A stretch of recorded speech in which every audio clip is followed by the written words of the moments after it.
دوستای خوب من سلام.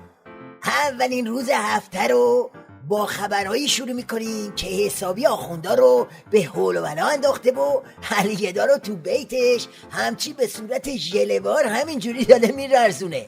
خبرها یه چیزی تو این مایه‌ها.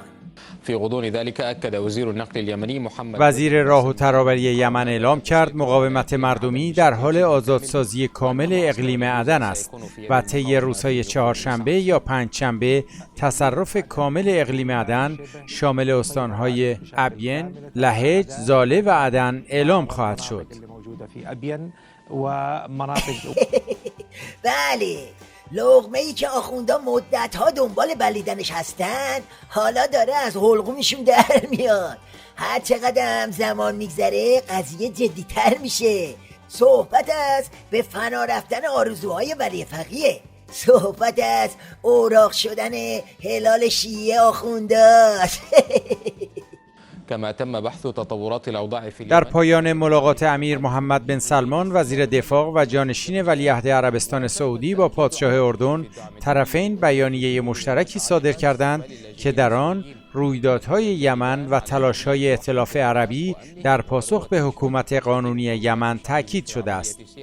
طرفین همچنین تلاش رژیم ایران برای دخالت در امور داخلی کشورهای عرب را که هدفش ناامنی و بی‌ثباتی در منطقه است قاطعانه محکوم کردند. إلى زعزعة الأمن والاستقرار.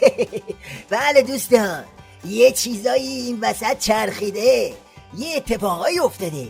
اگه یادتون باشه بعد از کلید خوردن طوفان عربی و چپ شدن میز یمن خوری آخوندا، شیخ فری و جماعت جام زهری تلاش کردن تا سوار موج مذاکره بشن و با خام کردن سازمان ملل به صورت زیرزیرکی به قیمه کردن یمن ادامه بدن، کاری که البته هنوزم دنبالشن. بر اساس پیشنهاد محمد جواد ظریف، تنها راهی که در شرایط کنونی میتواند آرامش را به منطقه برگرداند گفتگو و مذاکره است. واقعیت قضیه اینه که دوران اینجور بازی ها گذشته دیگه. آخوندا با زیرابی رفتن و این حرفا نمیتونن به جایی برسن. هر کاری کنن بازم دستشون رو میشه و چیغشون در میاد. شنیدم چند روز پیش 400 بار هواپیماهای سعودی یمن رو بمباران کردن.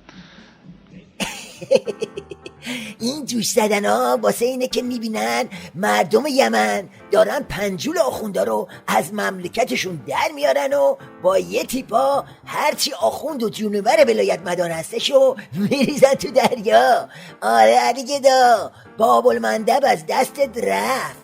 بادکنکات یکی یکی دارن میترکن و خلاص.